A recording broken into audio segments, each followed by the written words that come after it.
Hello, everyone, and welcome to the Lords of the Night. With me, as always, is the Lord of Pain, Ranting Monkey. Hello. And the Lord of Pennies, Satsu 2 cents. What up, Doe? And I'm your host, Scribe, the Lord of Punishment. Hello, chat. Hello, everyone. Welcome to Tuesday. No, wait, it's not Tuesday, is it? It is Tuesday. No, the days are running together. I got a short week this week because we get Friday off for not the 4th of July, but next best thing. And I had such a busy day doing month-end stuff. It feels like it's the end of the week already, which is bizarre, but that's just where my brain's at because everything was so finalized. Anyway, never mind me. I'm just a little discombobulated. Satsu, how are you? Pretty good. I had a decent day. No complaints. Okay. Monkey, how are you? Not too bad. My hands are a little sore, but otherwise I'm having a decent day. Thanks. How are you? Like I say, it was a very, very filled day of activity and spreadsheets and adding things up and plugging things in and waiting for people to send me things so I could finalize everything. And so my brain's been a little overloaded, I think. We'll see how that plays out over the course of the show. Before the stream, though, thank you, Tall Person. Today is both International Asteroid Day and National Meteor Day. Is this the herald for Giant Meteor 2020? Maybe. Here's to the second half of 2020. Thank you, Tall Person. I hope the second half of 2020 is markedly better than the first half, because holy cow. It's been quite a day in the news as well. We'll get to that in a second. But Monkey Dick, Jim Jones, movies, video games, hit that like button if you have not already. And I can see that many of you haven't. And please share our stuff. Share it far wide, sideways, diagonally. Bishops 2 to Queens 4 or something. That kind of thing. I don't know. I don't know chess. I don't know chess. I'm a nerd, but I don't know chess. Anything to mention before we move on to the wonderful schnuzz? No. Nope. You guys aren't gaming tonight? We are, but there's a time for that. Oh, I apologize. I was premature. Indeed. Okay, why does this keep playing in my ear? I have told this video 7 times now to stop. Just stop playing. And every time. Okay, I'm going to do the story first to get it off of my radar so this thing doesn't keep playing in my ear. Well, per the theme of the show, the free Latin zone, or whatever you want to call it, there's been some movement in the Chaz/Chop area over the last 24 hours. Before that, thank you. This is Kyle. Hello, chat people and Lawton. Hello, Kyle. Crews begin removing barriers around Seattle's Chop Zone. Crews with the Seattle Police Department, the Seattle Department of Transportation. I just brain filled in the police part because that's all we've been hearing lately. Began removing barricades surrounding the protest zone known as Chop in Capitol Hill. Let's see. The barricades removed at 10th and Pine, whatever that means. Seattle Parks and Recreation temporarily closed Cal Anderson Park at noon Tuesday so city crews could, quote, assess damage and clean up areas that have seen significant waste collection, unquote. The city said no changes will be made to the community garden in the park or the art that was put up by demonstrators. So the dying plants will be allowed to continue to die, apparently. Thank you, Piccolo. Hi, friends. Time to give you your boops. Boop. Have you been hitting the maple syrup a little too hard up there, Piccolo? I don't know. You got booped, bro. I got booped. Boop, boop, beep-doop. SPR said it would focus on cleaning litter and assessing the park and critical reservoir infrastructure on Tuesday to see what other larger cleaning and repairs will need to happen in the upcoming days. Quote, the city's goal remains to create safe spaces for residents to express their First Amendment rights while also preserving the public safety and public health of the area. Never mind the multiple shootings and assaults and thefts and everything else, you know. SPR said in a blog post, quote, "The aim is for Cal Anderson to be restored and repaired for future demonstrations and other park uses. We're going to clean it up so it's going to be screwed over again." Perfect logic. Seattle officials previously said barriers around CHOP would be dismantled Sunday, but the protest zone remained intact through Monday, probably because they heard about the gunshots in the area. Let's see. Seattle Mayor Jenny Durkin said last week that police will begin returning to the East Precinct in the CHOP, although a time wasn't provided. The precinct was evacuated on June 11th. After the fourth shooting in 10 days near the CHOP on Monday morning, Seattle Police Chief Carmen Best encouraged the remaining protesters to leave. Quote, "Enough is enough here," unquote, Chief Best said Monday. Quote, "This is something that's going to need to change," Best said about dismantling the CHOP. Quote, "We're asking that people remove themselves from the area for the safety of the people. If they care about people, they're going to have to try to help us make it safe," unquote. By the way, I forget where I read it, but do you know how many total shootings occurred in that area last year? No. 2. In the whole year? In the whole year, apparently, there were 2 shootings in that same area. Within, I don't know if it's like the exact 6-block radius or something, but that part of the neighborhood or whatever, apparently, within what is now Chaz or CHOP. And again, I read that somewhere. If that's not so, I read it on some other news site or something. But if that is true, I don't know. That tells you something. But anyway, yeah. Well, sorry, go ahead. Do you know how many George Floyds were killed that led to this protest? I think 1. Just 1. You know how many people have died since then because of it? Just in the CHOP or overall? Just in the CHOP, at least 2. At least 2, yeah. Good job, guys. Yeah, at least 2 deaths and several critical injuries and or assaults. And of course, I don't know why I didn't get to it the other day. That video that you sent out, I think last week or whatever, with the guy who had his phone stolen, it was still live streaming. Oh, yeah. Yeah, so supposedly, so the shooting that happened the other day with the 2 kids in the car, I'm seeing a lot of, I haven't seen it on an official news site yet, but I'm seeing a lot of reports that detail what happened. Like, the story supposedly is, and again, guys, this is just what I've been reading from unofficial sources. The 2 kids were in this SUV and they were doing donuts or something in some either parking lot or some part of the park or something.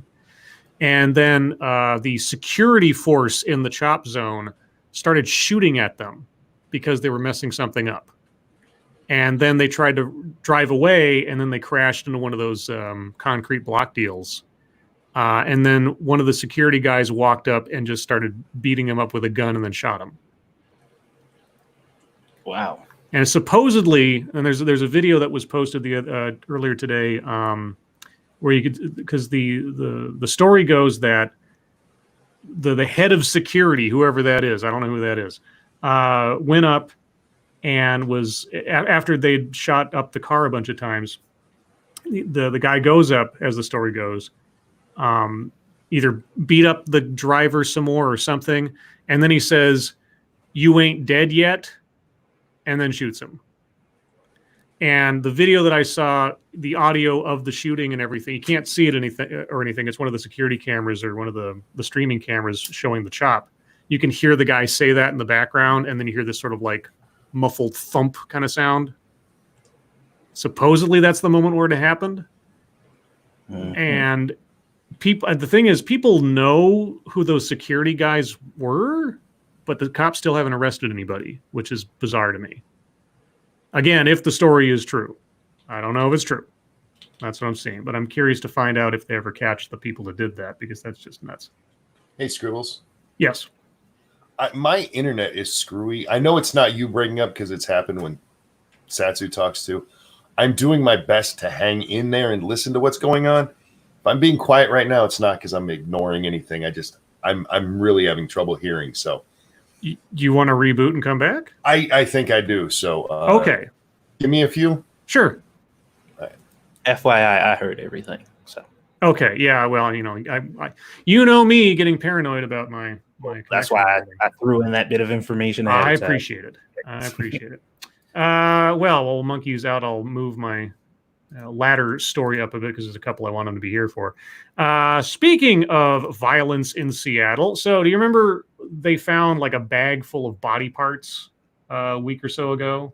Yes. Yeah. So they've identified the human remains found in the bags, and there's a twist to it. Oh. A little one. Well, not really. I mean, not a little one in the grand scheme of things, but I didn't realize. Seattle police homicide detectives have identified the remains of 2 individuals found inside bags earlier this month at the, I can't pronounce this, Duwamish Head in West Seattle. The remains have been identified as a 27-year-old male and a 36-year-old female. Detectives say they do not believe this case is connected to any investigations in the Puget Sound area, except it washed up on your shore. So I think it's your investigation now. Yeah. That seems a little odd. Two people. Yeah. Well, so the TikTok video I saw showed. Have you seen the TikTok video of this thing yet? I didn't see the whole thing, no, but I saw a bit of it. Yeah, the one that I saw, and maybe they only found one bag or something, but these kids were out on the beach and they see like a piece of like luggage just sitting out on the rocks, and they go and start poking at it, and they're filming it the whole time, and then if they say it stinks, and they open it up and there's like a plastic bag inside of whatever, and then they call the cops. I don't know if that one bag contained parts from different people or if that's just one bag of several. I didn't quite understand that bit. But yeah, now a lot of people have been wondering, is this connected to Chop or Chaz or something? Because for the longest time, people were saying, oh, do you know how many serial killers are operating in Seattle right now? You know how many of them, you know how many are probably like camping out in the Chop? I mean, I wouldn't be surprised, but yeah. wasn't a lot of serial killing going on in there, so. Well, that's true too. But anyway, I thought it was morbidly interesting that it was 2 different people. Yeah, what a place to put it, though. Like, that's so weird. Well, it's the curiosity is, did they just wash up there, or were they dumped literally there and just left? I'm assuming they probably were dumped in water and they just ended up washing up there. Mm-hmm. And who knows how far they floated from wherever. I guess they'll have to look into that. But thank you, Piccolo, again. That video was crazy. And yeah, I vote serial killer. Could be a serial killer. Could be... I mean, I know of plenty of true crime stories where someone did a one-off thing, and as part of their attempt to cover up the crime, they dismembered the body and tried dumping it in places and stuff. And it wasn't a serial killer thing. It was just a act of desperation kind of thing. So who knows? But yeah, anyway, I just brought that one up because it was also attached to the whole Seattle scene at present. And I thought I'd add that in there. Monkey's not back yet. Hopefully his internet didn't go completely out. We'll see. Thank you, Hazmat Sad Boy. Sounds like some MS-13. Don't know. The cops aren't releasing much information to the press, and understandably so. But, you guys are silly. MS-13 isn't real. Trump made that up. Oh, that's right. And they're just misunderstood. I don't know. It's just a teenage, like what, hangout lounge club or something? Yeah, man. Nancy Pelosi doesn't want you disparaging MS-13. That's right. Let's see. Well, I saw this story, and given how many times we've seen similar things, I think I just have to make it sort of a tradition. Every time I see a story like this, we have to talk about it. Okay. A 72-year-old woman was gored by a bison at Yellowstone National Park when she tried to take a picture. Oof. Now, for those of you that don't know, stay away from the bison. Stay away from the large animals. Why is it always a woman? I don't know. I'm not even trying to say it like in that way. I'm just asking. Every time we hear a story like that, it's always a woman. It's been a guy. It's more often seemingly a woman. I know we've read stories where it's been a guy. Hi, Monkey. Hello. Can you hear us okay? It's breaking up a little bit, but I can hear, so. Okay. Well, I'll start over for your benefit here. A 72-year-old woman was gored by a bison at Yellowstone National Park when she tried to take a picture. Oh, wonderful. Let's see. A 72-year-old California woman was gored by a bison. Yeah, we already said that. The woman approached the bison. There was your first mistake. To take a picture and got within 10 feet of it multiple times before it gored her on June 25th. She sustained multiple goring wounds, if you can believe it, and was treated by rangers before being flown to Eastern Idaho Regional Medical Center for further treatment. The news release said the woman approached the bison several times near her campsite at Bridge Bay Campground in northwest Wyoming before the bison charged.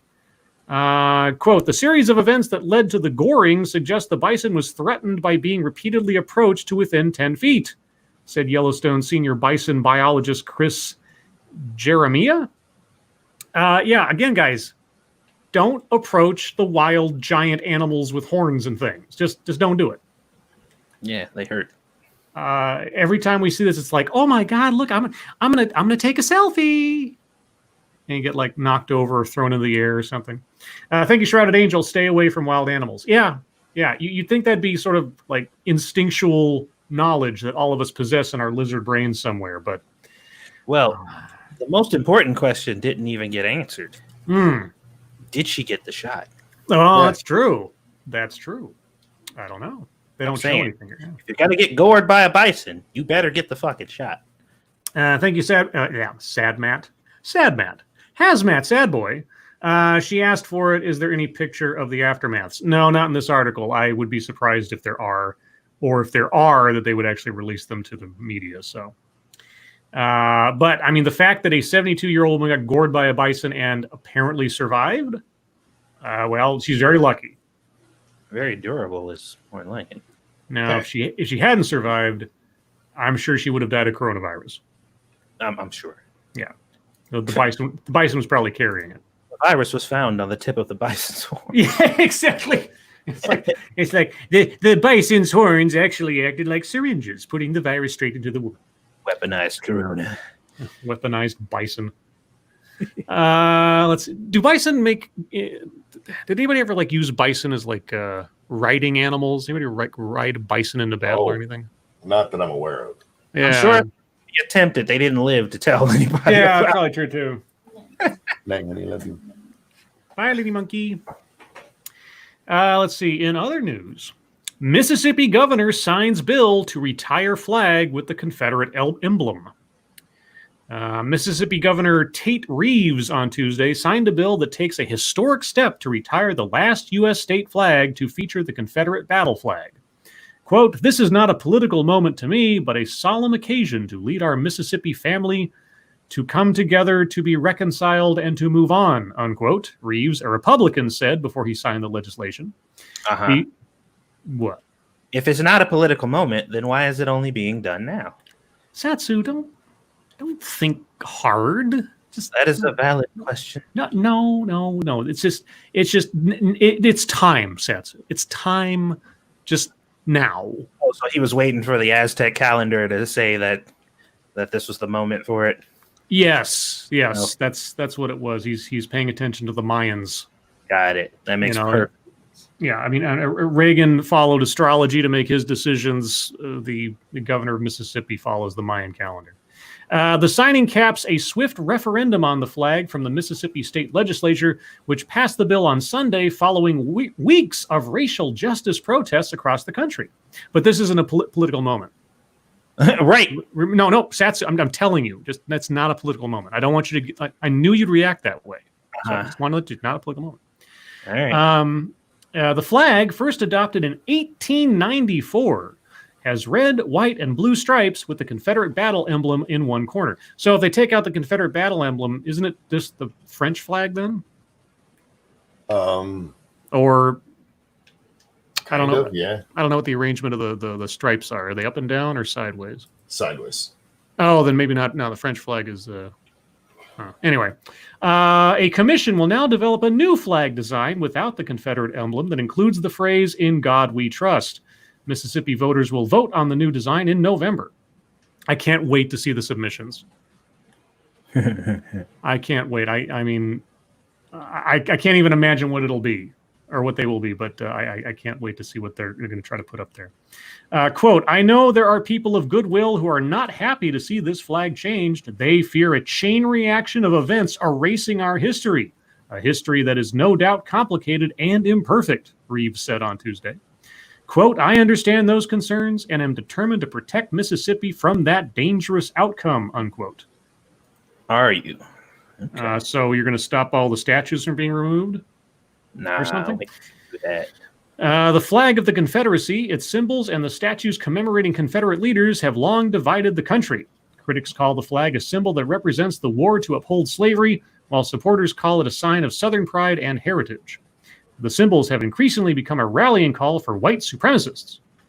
Thank you, Cody Fry. There's a movie called Buffalo Rider, I think, and they tamed a bison for the actor to ride. Oh, okay. I was just curious if that was like a common historical thing. I mean, I'm sure you can do it. I just didn't know if it was done with any regularity in the past. Well, I just shot him and ate him on Oregon Trail, so I don't know. Oh, man, Oregon Trail was great. The best part was, at least in my school, they'd have Oregon Trail on the computers.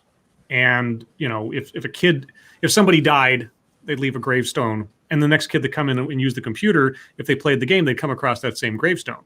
Mm-hmm. So it's always like the nastiest messages on there.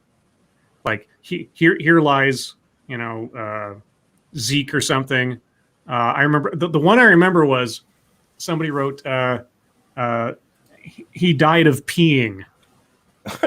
Or something like that. And that's just all it said. I just remember laughing so hard as a little kid because I thought that was the funniest thing ever. That was great. Gotta watch out for that. I know. I was like, oh, I never understood. So just because of that, for some reason, for a long time when I was a kid, I thought you could die of peeing. I suppose there's a way you could, like dehydrated or something.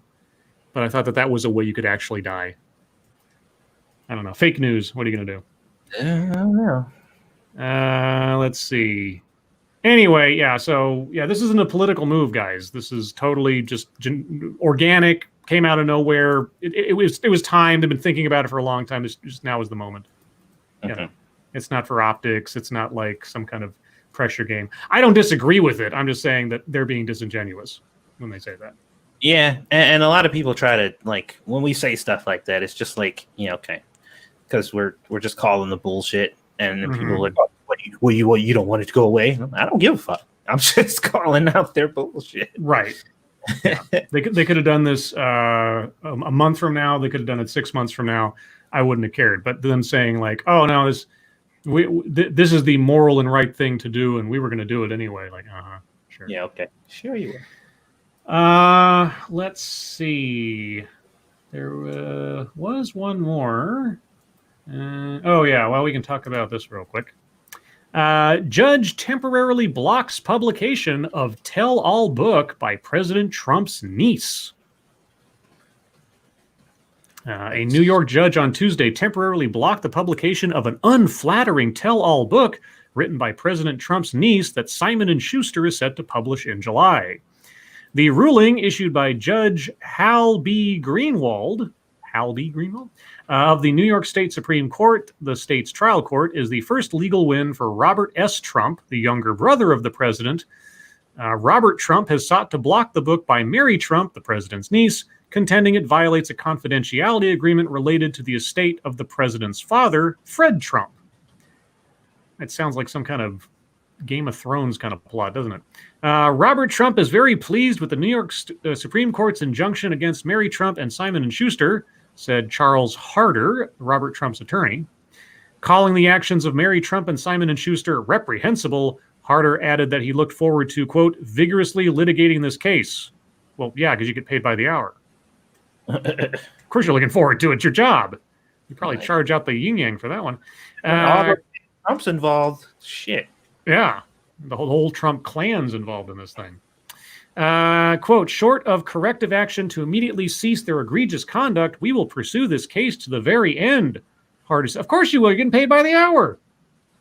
You don't need to convince me, dude. I get it. You're a lawyer. You're getting paid to do this. You're gonna stretch this out as long as you can. It's all right. What is it that's supposed to be in this thing? Simon & Schuster describes Mary Trump's book, quote, this is the title, Too Much and Never Enough, How My Family Created the World's Most Dangerous Man. Oh, fuck off. Good. Yeah, Donald Trump, guys. He really is Lex Luthor. He really is. The world's most imagine being a narcissist like Donald Trump and hearing somebody make that claim, and you're just like, that's pretty awesome. Yeah, you know, Right. he in retrospect, he's right up there with Osama bin Laden, right? He's like right up there with El Chapo. Yeah, Donald Trump, world's most dangerous man. Sure. The book, the publisher says, will shine, quote, a bright light on the dark history of their family in order to explain how her uncle became the man who now threatens the world's health, economic security, and social fabric. That is pretty fucking powerful. I have to admit. That is incredibly powerful. Did Trump find like some kind of magic gem that gives him these abilities? No, he just pissed off. He's got a gauntlet. Does he have a gauntlet? I'm pretty sure. Is a gauntlet full of magic gems? Does he have like the world health gem and the economic gem, the social fabric gem, and the 2 scoops of ice cream gem? Wow, wow, wow, wow, wow, wow, wow, wow. You just like, yeah, okay. I'm sure it'll be a bestseller. I have no doubt. It'll sell a zillion copies, and it'll have all types of salacious stuff in it. And we'll all find out that Trump is a dirty, dirty man, which we had no knowledge of previous to this, of course. I mean, is there anything that could sully that man's reputation at this point, given how covered in grease he already is? I mean, I don't know, to be honest. I mean, it's one of those things where it's like, what's it going to take? Of all the stuff that we've heard, like any other politician, any other professional politician with just even the tiniest fraction of the things that we know Trump has done or been involved in, their career would have been over. Just because as a politician, you assume I can't continue with this sort of pall over my career, over my reputation and everything. Trump's been living scandal his entire life, so it just bounces off of him. So I've always wondered, like, what would it take if it was going to be some kind of scandal, some kind of behavior thing, or some kind of action? What would it take for him to actually be knocked out of contention? And I can't. I guess short of murder and outright rape, I can't think of anything in particular. Yeah, it's yeah, me neither. Let's see. And lastly, just before we get into the MSS News, Carl Reiner, longtime comedy legend, dies at 98. Now, whoops. And then a video plays in my ears. Stop it. God, that was loud. Ouch. Let's see. So, Carl Reiner, the writer, actor, director, and producer, whose many decades worth of credits, including the Dick Van Dyke Show and the 2,000-Year-Old Man bit, showcased a ready wit and generous spirit, has died. His son, director Rob Reiner, announced in a tweet. He was 98. Quote, last night my dad passed away, Rob Reiner wrote. As I write this, my heart is hurting. He was my guiding light. Let's see. Now, he did a whole bunch of... Wasn't he involved with Princess Bride, or am I? Wasn't that Rob? Was that Rob? It was Rob Reiner. Okay, yeah, that was Rob Reiner. Not my mistake. Let's see. Reiner's ongoing routine with fellow comedian and director Mel Brooks, the 2,000-Year-Old Man, which began in the 1950s, was immortalized on several comedy albums. The act about a reporter who interviews a 2,000-year-old man about life is still memorized and repeated by comedians past and present, beloved for its fast-paced humor, absurd twists, and obvious camaraderie between the pair. But unlike Brooks, who was often the center of attention in whatever he was doing, Reiner preferred to play straight man or work behind the scenes. Let's see. So he was involved in the Dick Van Dyke Show, the film Oh God with George Burns, oh God, and The Jerk, probably one of Steve Martin's best movies. Yeah. Anyway, 98, and I remember seeing him all over the place when I was growing up, and his son too. But there you go. They're all dropping like flies the last couple of months. They're old. Yeah. Now, they didn't say he died of coronavirus. So there's that, I guess. He died of old, which is caused by coronavirus. Right. Yeah. That's true now. Mm-hmm. But on that somber note, we're going to move on to the wonderful world of MSS News. So everyone, if you have news stories you would like us to read on the air, please send them to us via Twitter using the hashtag MSS News. Can't promise we'll get to them all, but that's just because I'm long-winded. And what do you imagine is our first submitter today? Becca. No.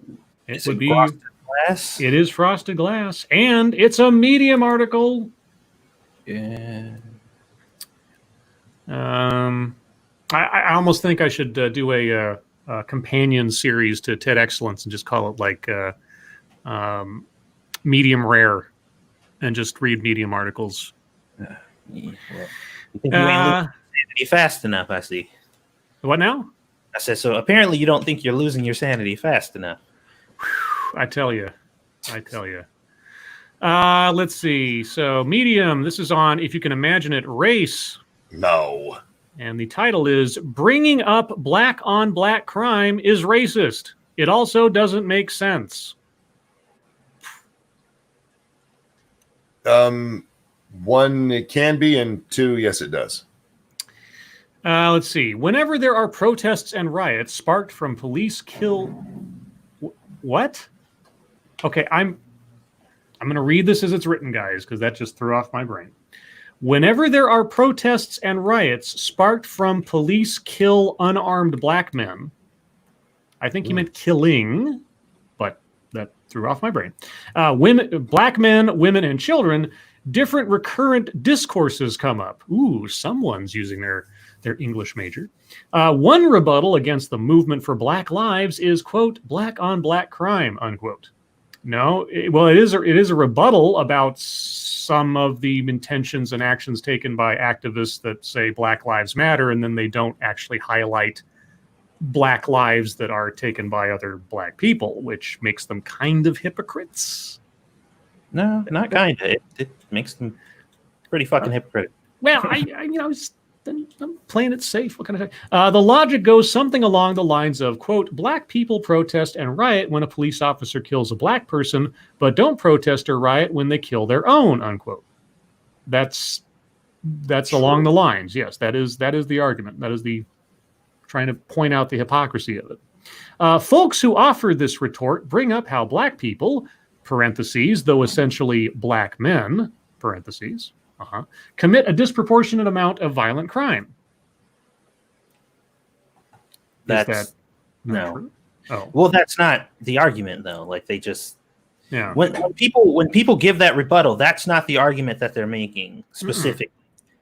They're just saying, why do you pay attention to one and not the other? Yeah. It's that simple. Like this is adding extra complications that don't need to be. It may further get elaborated to that, like that the conversation may eventually move to that, but that's not the point specifically. Yeah. It's a rejoinder to the credibility of the movement if they're only highlighting instances of this kind of Black life versus that kind of Black life based on who took the life. That's all that is. Yeah. This call even frequently comes from prominent folks within the Black community. Oh, okay. So are they racist then? They are. There have been plenty of articles written that critique this idea as a form of anti-Black racism. It is a fact that. Sorry. Well, hold on. Why the term anti-Black racism? I don't know. I mean, I guess if you're only racist against Black people, then you have anti-Black racism. So, well, I guess they're assuming. I guess there could be anti-Latino racism, anti-Asian racism. I guess. Yeah, I suppose so. There's no anti-white racism. That doesn't No. It is a fact that there are Black people who commit intra-community violence. Yes, that's true. That's true. But people tend to commit crime in proximity to where they live, regardless of race. That's not the argument that is being made. There is a movement called Black Lives Matter. It's very cut and dry. You're wandering from the actual critique here. And it's working against their narrative, because one of the arguments against the thing that's going on now when it comes to cops killing police, when white people respond, well, white people are killed by cops too. And they're like, then why aren't you angry about that? You should be pissed off. Like, you're bringing that up as a point, but that should make you very angry that's a thing. And I'm just like, well, here we are. What? Yeah. And your counter argument is that people tend to kill people that look like them anyway. Like, what? Perpetrators of crime commit most of the crime between those of the same race. You just basically said that. This is aside from the historical, institutional, cultural, social, psychology factors that cause anyone to commit crime, which are well studied. Urbanization, unemployment, and the clustering of poverty, lack of adequate health care and educational opportunities, specifically for Black people, remnants of slavery and Jim Crow, residential segregation, and mass incarceration. Oh, okay, so murdering someone has excuses. Yes. Is what you're saying. You're making excuses for Black people killing Black people, therefore Black Lives Matter is not hypocritical. Well, that's almost literally what somebody said to me before, is that we have a reason to do it. White people kill us because we're Black. Black people, they do it because your shoes are nice, or they do it because you got something they want, or you fucked with their girl, or you're walking down the wrong street because this street somehow belongs to this person. We have reasons, but it's never because we're Black. Black people don't kill each other because they're Black, so it's not an issue. As long as your motive isn't racist, it's an okay kill, I guess. As long as you don't shoot a Black person because they're Black, then it ain't really, it ain't worth talking about. Okay. I'm going to read. If I may. Yes. A big problem with Black Lives Matter is the name of it. And that's why people bring up, well, what about all the Black people being killed in the Black community?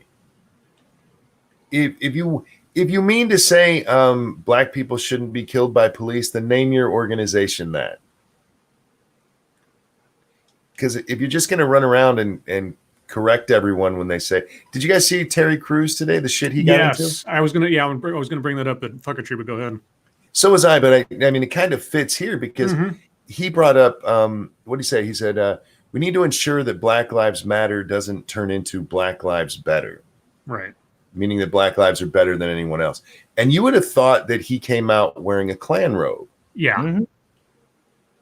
And what he said actually made sense. And it's just that there's, and we've talked about this before, but entwining the actual sentiment of the words Black Lives Matter with the movement, its actions, its ideology, so on and so forth. These things become entwined, and so they hide behind the sentiment to justify anything they say otherwise that might come against it. And it's not the same thing. You can believe that human lives matter, but not agree with that movement. Except in this instance, if you don't agree with the movement, therefore you must want to kill Black people.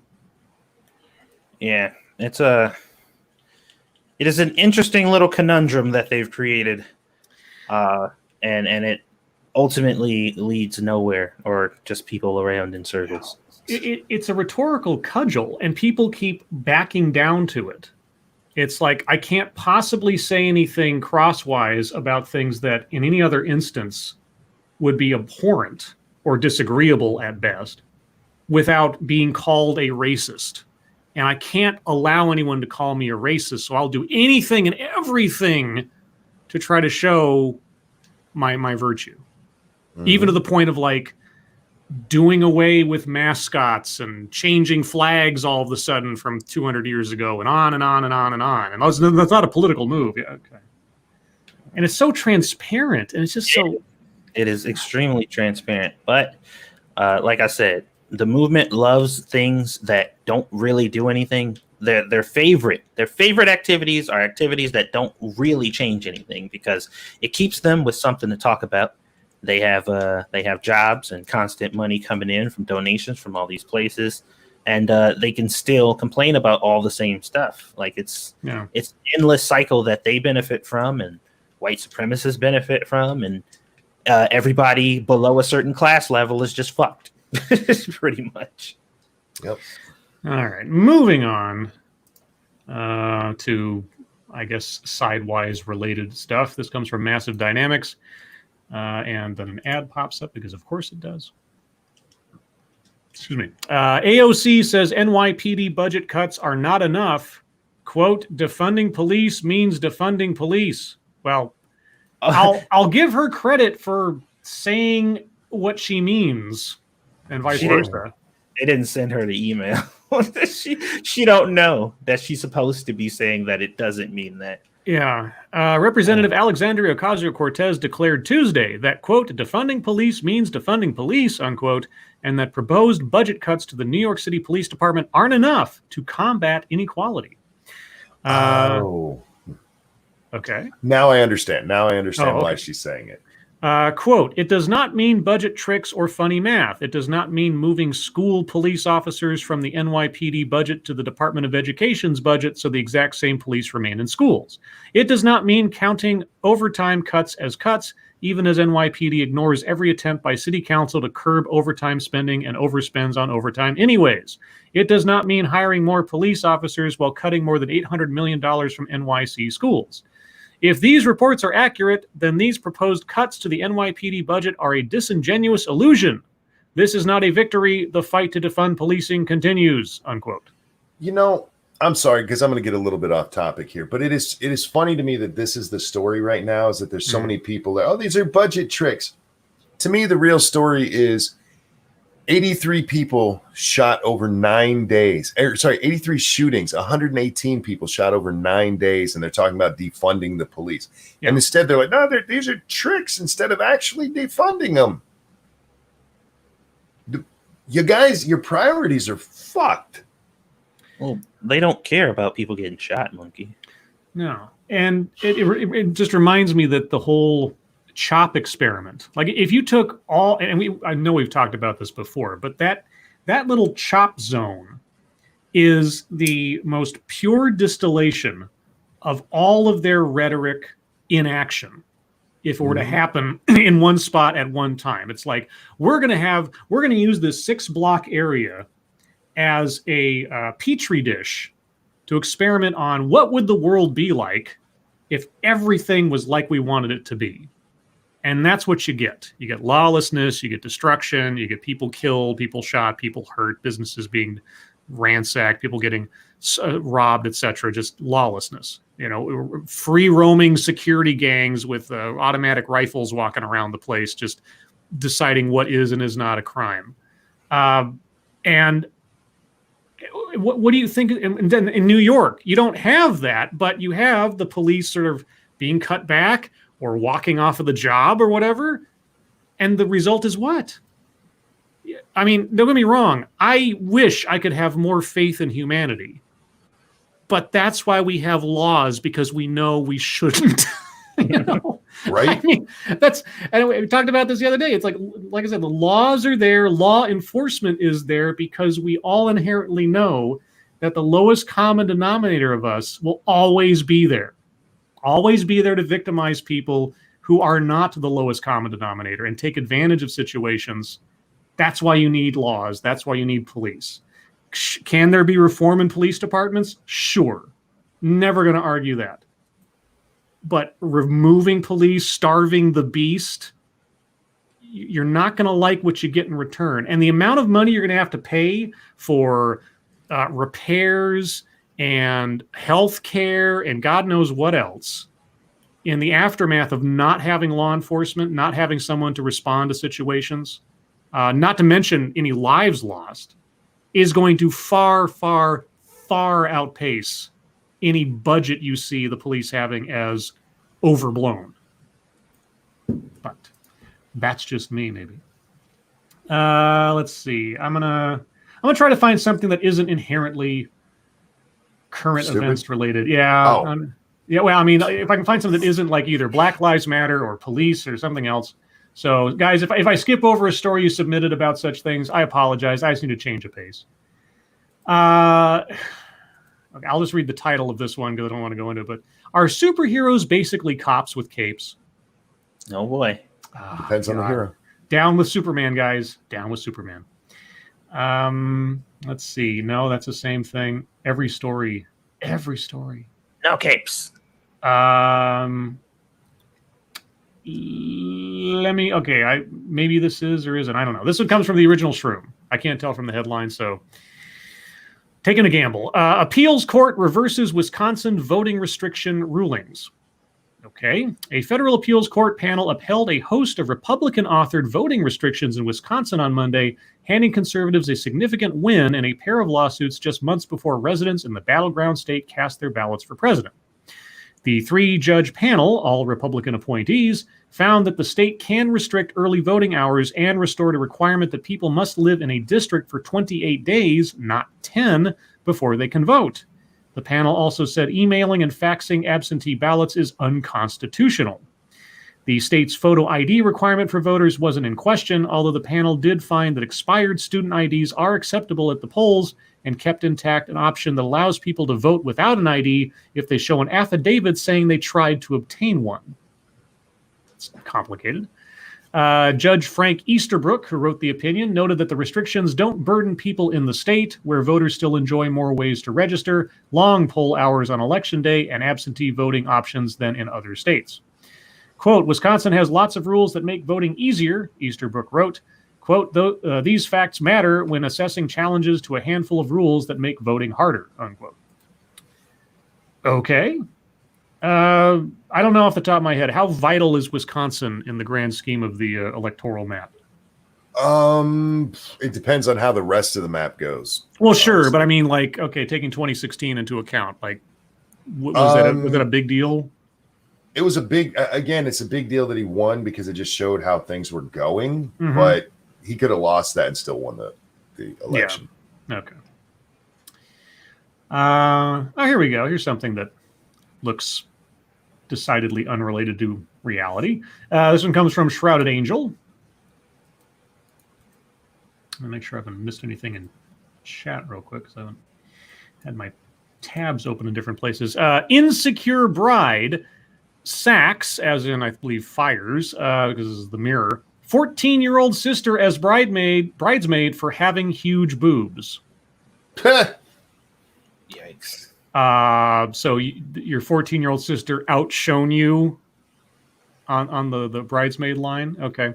A bridesmaid was demoted from her role at her sister's wedding after being told she, quote, looked too good in her dress. Aww. The 14-year-old explained that her sister asked her to be one of her bridesmaids at her wedding in a few months' time. As she has never been to a wedding before, she was thrilled to be a part of it. When it came to bridesmaid dress shopping, the bride picked out a gorgeous pinky red color with ruffles on the top for her bridesmaid dress. The teenager loved it, and it was just the right length so she could get away with wearing flat shoes, and importantly, she wouldn't be too warm in it. After trying it on, she couldn't wait to show her sister how pretty it looked. But when she stepped out of the changing room with the other bridesmaids, she was horrified at her sister's reaction. The bridesmaid explained, quote, my sister looks at me and her face just freezes. And that's when it all went wrong. She added, quote, I asked her if she didn't like it, but she just didn't respond. She asked if she could talk to me in the other room, and I say, sure. We walk into her bathroom, and she just kind of looks at me and sighs. Then goes, your boobs look huge, which stunned me for a moment, unquote. Apparently, the bride thought her curves would take attention off of her and her fiancé on their big day. She said, as in the bride said, you can't wear that to my wedding. I say, okay, so we can return these dresses and pick out some other ones if you don't like these. She kind of shakes her head and goes, no, that's not what I meant. And now I'm confused. She goes, I like the dress, just not you in it. By then I'm like, what the fuck do you mean? Wow. Now this is where Now that I'm reading this, I'm like, is this really how a 14-year-old would talk about her sister? But I don't know. Sibling rivalry. Quote, and this bitch goes, I don't want any attention straying away from me and my fiance. I'm sorry, but you can't be my bridesmaid. I'm so angry now. So the problem is that I look great in the dress, and she just sheepishly nods. Unquote. As a result, the other bridesmaids decided to pull out until the bride apologizes and agrees to let her sister be a bridesmaid again. The bride later messaged her sister to tell her she had ruined her wedding, which is why the team turned to Reddit to ask whether she was being unreasonable for feeling upset. Okay. Well, yeah. If her sister told her that she didn't want her to wear that dress because she was concerned for her sister, like, look, you're 14, you look very provocative in this dress. Right. You know, like, I Sure. just don't think that would be wise, you know? Sure. But it was just like, no, you look better than me, so fuck you. You're out of my wedding. And I'm just Right. like, you fucking bitch. Like, fuck you. Yeah. If that reasoning is true, if she didn't make that part up, if it's, then that's messed up. Yeah, that's fucked up for that reasoning. But if she was looking, because I initially thought she was just looking out for her. Like, I gave her the benefit of the doubt because I'm like, she is 14. Like, Right. Right. You know, but yeah, fuck her. Moving on. This one comes from Pinkalo, the driving ape man. And then ads pop up before I can say anything, and then a video starts to. God dang it! China passes sweeping Hong Kong security law. Okay. Beijing on Tuesday unveiled new national security laws for Hong Kong that will punish crimes of secession, subversion, terrorism, and collusion with foreign forces with up to life in prison, heralding a more authoritarian era for China's freest city. As the law came into force, authorities were set to throw a security blanket across the heart of the city's financial center on Wednesday after activists vowed to defy a police ban and rally against the measures. Local media said up to 4,000 officers would be deployed to stamp out any protests. China's parliament passed the detailed legislation earlier on Tuesday, giving Beijing sweeping powers and setting the stage for radical changes to the global financial hub's way of life. Beijing had kept full details shrouded in secrecy, giving Hong Kong's 7.5 million people no time to digest the complex legislation before it entered into force at 11 p.m. on June 30th. Yeah, and I guess it depends on how the Chinese authorities decide to interpret what counts as secession, subversion, terrorism, and collusion. Which would be an excellent question if that actually mattered. Yeah. Right? Yeah, exactly. Because it doesn't. Does collusion with foreign forces mean like posting on Facebook? It could literally mean anything. Making a sandwich on Tuesday could fucking get you thrown in prison. Let's see. We'll do one more here. Let's see. Can I read that one?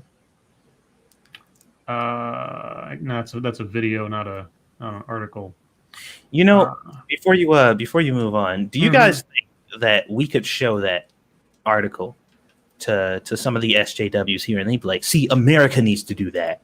Right. Sure. Probably. Mm-hmm. This is what we need to do. See, if you took it out of context and just read everything except the location, and just said, cracking down on the financial center with this, and this, probably, and then say, "Oh, by the way, this is China."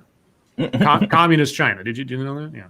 Well, I don't think it mattered to some of them. That's also true. Yeah. Okay, let's do this one that is like a happy story, kind of, or cute story because, well, the pictures are cute of cute little animals. And this comes from Signal Boost. I'll put the link in the chat in case you want to look at pictures of cute little animals. 20 wolf cubs born in zoos successfully integrated into wild packs to be raised as their own and diversify the gene pool. Recovery efforts for one of North America's most charismatic and persecuted species, the Mexican wolf, received a huge boost this spring as 20 wolf pups born in captivity were successfully integrated within wild packs across the southwest United States. Captive breeding programs in zoos and wolf centers in Missouri, New Mexico, Kansas, California, Arizona, you mean and Arizona maybe, provided the 20 pups from 7 different litters, which were in turn placed among 7 wild packs in Arizona and New Mexico. The innovative program is managed by the Arizona Game and Fish Department with extensive support from the U.S. Fish and Wildlife Service. Cross-fostering is a proven method of reintroduction that involves taking pups about 14 days old and placing them in wild wolf dens containing pups of similar age. Studies have shown cross-fostered wolves have the same survival rate as wild-born pups throughout their first year of life, the highest rate of survival of any wolf reintroduction methods. Quote, managing genetics is one of the biggest challenges facing Mexican wolf conservation, even as constant progress is being made on numeric recovery, unquote, said Jim DeVos, an assistant director at the Arizona department. Quote, cross-fostering young pups works in increasing genetic diversity, unquote. Yay! Okay. Wild wolves. Good for those wolf pups. More wild wolves. More wild wolves. Speaking of which, yes. Goddamn, what was that movie called? It was a movie about these people who went to a ski resort and they got stuck up on the gondola or whatever. Oh, like, Frozen. Frozen. Have you got that shit? Yeah, no. I watched that. Yeah, a couple years ago. Is fucked up. Yeah, no, it's a very simple concept. I mean, it was one of those things like, how can you make a horror movie on the cheap? And it's just like you basically, it's almost like a stage play, honestly, because so much of the action takes place right on that little gondola as they argue over how they got there, what they're going to do, trying to problem solve, and then one by one trying to escape. And it is like a scary freaking scenario, and it's really effective. That and it reminded me of like Open Water. If you've ever seen the movie Open Water, that is a horror movie in and of itself. Well, you asked in regards to the wolves, right? Oh yeah, no, I know. Yeah, the wolves. Yeah. Well, it's almost like. Did you ever see The Gray with Liam Neeson? I didn't. I never saw that movie all the way through. But I did. Man, that is a rough watch. I mean, it's good, but it is a rough watch. If you really want to like freak yourself out and depress yourself all at the same time, watch Open Water, Frozen, not the Disney Frozen, and then The Gray in one sitting, like as a marathon. Yeah, you'll feel so much better about your life after that. Thank you, Hazmat Sad Boy. Wild Mexican wolves. Yes, sounds like a biker gang. As I take a drink. All right. Well, guys, thank you so much for all the stories. We're going to move on to the wonderful world of YouTube time. For myself, I didn't do much today because today was, I'm doing this now, of course, and was month-end stuff, which will still bleed over in tomorrow a little bit, but that's fine. I randomly was thinking, what should the theme be for Friday's show? And I first thought, maybe I'll do 4th of July. But then I thought, that's kind of boring. So I decided on Star Wars. You will see many a Jedi in the thumbnail. You might recognize some of the faces, but you'll have to wait for that on Friday. Elsewise, tomorrow, once I get done with work, and granted the timing works out, somewhere either 11:30 or noon Pacific time, I'll be doing another TED Excellence with a familiar face to anybody who's been a longtime viewer of my channel. I will post the video as a primer to watch the TEDx, along with the announcement tweet tomorrow, so people can get a glimpse at the person that we'll be looking at. I won't give it away yet. And so I plan on doing that tomorrow afternoon. And then that's about it for me. Satsu, what do you got? YouTube stuff, not much. We've been playing 7 Days to Die. We played it last night, and we'll be playing it tonight after this. I do got a series of videos that I think I'm gonna work on showcasing some of the newer stuff on here, because I've popped into a private server and set up a cheat mode, and I'm examining all the stuff on here, and I've been testing out some of the weapons, some of the new gear, looking at all the new stuff that is accessible as far as items and stuff is concerned. And there's a lot of stuff to go over. So for the people who are just playing the game normally and won't have access to see all this new stuff, whatever, I'll probably be putting out a couple videos just showcasing the new items, at least, that the game has to offer and what they're for and all that good stuff. So I've been contemplating doing that. Otherwise, just getting back into these live streams, which has been fun so far. Alrighty, Monkey, what do you got? I did a Monkey in the morning. I did the game stream last night with Satsu. Then I did my own game stream, and then I went to sleep, and now I'm here. I live an exciting life. Yes, you do. Okay, then. Thank you, Monkey. Now on to the wonderful world of the internet fucketry. I don't have too many, but I think I have a couple of interesting ones. So I still don't know how to say this lady's name exactly, so I'm going to give my best shot. Kshama Sawant. Anyway, she's one of the city council members in Seattle. She tweeted this out, I guess late yesterday, but I only saw it today. And it's in reference to the most recent shooting where a 16-year-old died and a 14-year-old was critically wounded. While we await details of this tragic killing, it highlights capitalism's brutality and endemic violence. Our movement rejects insinuations and falsehoods perpetuated by corporate and conservative media that this violence is outcome of CHOP or of our movement. And so I said, so the killing was a valuable sacrifice towards justifying your worldview. Is that what I am to understand? Mm-hmm. Who is this? This is, I'll spell it out. Kshama, Kshama, or I don't know. Sawant, Sawant. Kshama Sawant, yeah. And who is she? I believe she's a city council member. Okay. Yeah. Is she the one that Mayor Jenny just accused of putting her family in danger? I'll have to look that up. Hold on. Wait a sec. I go to my newfound source for all things what's going on in the... Oh! Yep, okay. She is. Yeah. Seattle City Hall dispute. Durkin calls for council probe of action against Sawant. Okay. Seattle Mayor Jenny Durkin on Tuesday called on City Council President Lorena Gonzalez to take action against council member Kshama Sawant for a series of recent events that the mayor suggested broke the law and threatened the safety of others. In a scathing 2-page letter, Durkin said Sawant was essentially playing political games in order to boost the council member's standing. Oh, gee, imagine that. There's a bullet point list. Okay. Durkin leveled 5 accusations, including Sawant allowed an outside political organization, I wonder which one that was, to make hiring and firing decisions about city employees working for the council. The mayor pointed to reporting by an outside group for the basis of the charge. Number 2, Sawant used city equipment to promote and raise money for a ballot initiative while failing to comply with public disclosure rules. Okay. Next, Sawant allowed hundreds of protesters into a closed Seattle City Hall for an impromptu protest earlier this month. That's right, I remember seeing that. Durkin said the councilwoman, quote, put the safety of individuals and city workers at risk, and it led to janitorial staff making complaints about the incident because of safety concerns.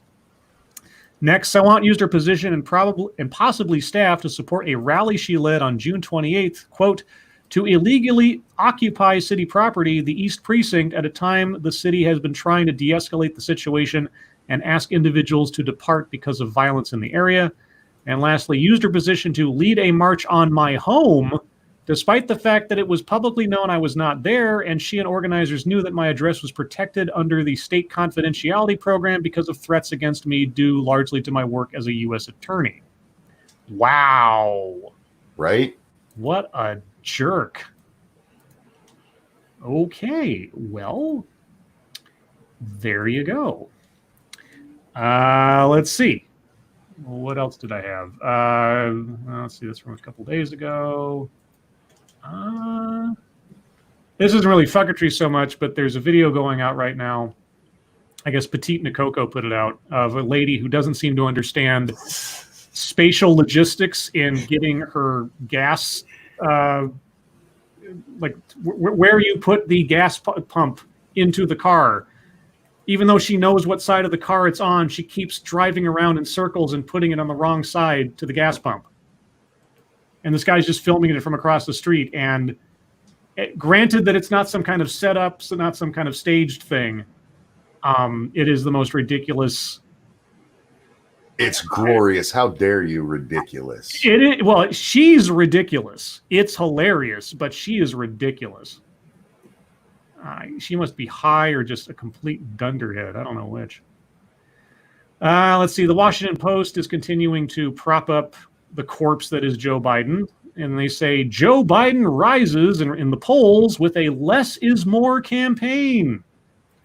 And I said, less is more. No, it isn't. If this becomes the winning strategy, his presidency will have been built on a foundation of sand. Less more. Less is more, y'all. And there are some gems I know from his little speech he gave today. I don't have them in front of me. I'm sure somebody else will. And I don't know if you saw this, Monkey. The New York Times actually put out a story today that talked about the uppercase word black. Oh, did they? I said I'll read the tweet. I'm sure the story. I tagged you in the retweet. But the New York Times will start using uppercase black to describe people and cultures of African origin in the U.S. and elsewhere. Read the memo from Dean Beckett or Beckway, I don't know, our executive editor, and Phil Corbett, our associate manager editor for Standards. This reminds me of a video I did way back in the day when Fusion put out this editorial video talking about how they're going to stop using white and black to describe people because they have all these standards and everything. And then I showed a whole cavalcade of examples about how after they made this announcement, they kept doing it. Yeah. So I haven't read the editorial. I don't know is the New York Times a subscription-based thing? Yes. I don't even click on the stories anymore because I know I'm not going to be able to read them. And I think that is all of my stuff. Oh, the New York Times, just one more thing, YouTube-related sort of. New York Times posted this, apparently. Murders, missing persons, and UFOs. Unsolved Mysteries is back. Apparently they're bringing back Unsolved Mysteries. And I said, I think a multitude of YouTube channels and podcasts have been filling that gap in the market for several years now, to be honest. I mean, just go on YouTube and look. If you're a true crime buff, just look up Unsolved Murder. And you will have years worth of material, or missing persons or disappearances or stuff. It's just, armchair or semi-professional podcasters and YouTubers have been doing this stuff forever, and there's no end to it. So I don't understand why they'd bring back a show that is, unless it's just for like the nostalgia of it, I suppose. But that's all I got. Satsu, what do you got? As far as fucketry is concerned, I didn't get into a whole lot. Somebody had asked over on Facebook about the validity of blocking traffic as a protest. And they were asking for civil responses and that everybody just give their opinion because they were just like, I'm just curious where everybody stands on it. Okay. I disagree with it. I don't think it makes any sense because almost 100% of the time when I've seen these type of protests happen, it was on some random street with some random traffic. And that doesn't give me any sense that your protest has any direction at that point. And people were making the point that, the protest, it's supposed to disrupt people. It's supposed to make them listen to you. I'm like, it's supposed to make the people who you want to get the attention of listen to you. It's supposed to disrupt the people who you have an issue with. So, like, if I got a problem with Jeff down the street and I bring a mob of 1,000 people over to Jenny's house and protest, how the fuck is that affecting Jeff? That does nothing for him. Like, he's just like, wow, that's really unfortunate for you, Jenny. And he leaves and goes to work. Like, it doesn't matter to him. So protesting some random shit like a place doing something you don't like and just walking into some random street and blocking traffic, it doesn't make any sense to me. You are inconveniencing a whole bunch of people who have nothing to do with this. And the retort was, well, it's still going to get their attention. They're still going to hear about it because it'll be on the news. And I'm like, and that's going to do what to them exactly? Like, I don't understand. It just seems really stupid. Unless you are protesting the building of that street, or some shit like that. We're like, we're not okay with this street existing. Then it just doesn't make any sense to me. And it's dangerous and stupid and a good way to get hit by a car. So that was my thoughts on it. Do you guys have any? The Don't people play getting traffic. hit by cars and stuff. Hmm. Get out the damn road. Don't play in traffic. I think we were all taught that when we were very young. And it goes just as well for protesting. Yeah, like I said, it was just the arguments that were given. It's supposed to be disruptive. It's supposed to be in your face. And I'm like, in whose face? Disruptive for who? Exactly.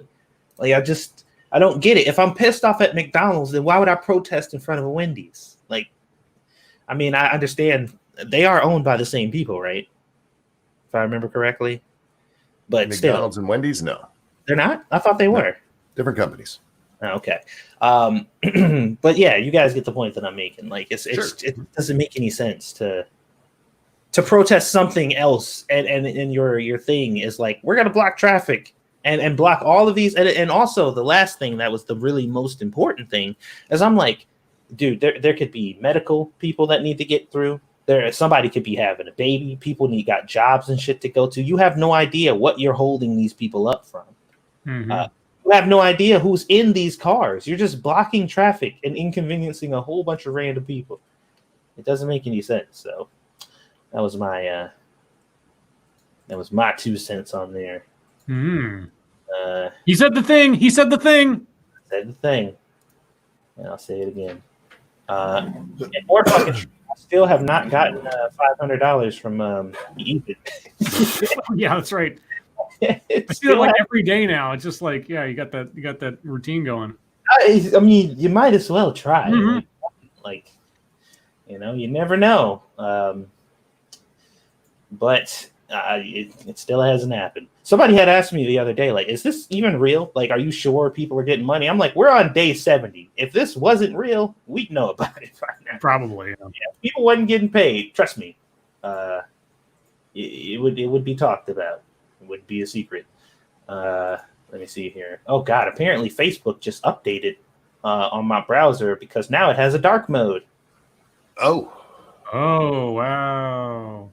I don't know. I mean, I always appreciate websites that have the dark mode because I just think it looks better. So I ain't tripping, but I wasn't prepared for this. Everything looks different now, though. God damn it! All right, let me try to get back to my page. Wow, oh my God, this is a completely different fucking website. Okay, sorry. I put up a video of this really tiny dude with his shirt off. He's like tiny little buff dude, like probably like 4.5, 5 feet tall, running up on this fucking huge dude. Like literally one of his arms is about half this dude. And he's like trying to fight him, but the dude, he's big and slow, so he can't reach him. He keeps reaching out and trying to get him. And I put the caption, live footage of America fighting against COVID. And that got a whole bunch of attention over there.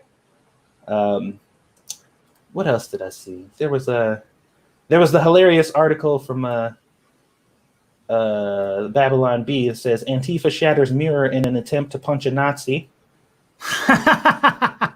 which is super fucking hilarious. Another parody site put out a post that said multiple women accuses Adam Sandler of making terrible movies.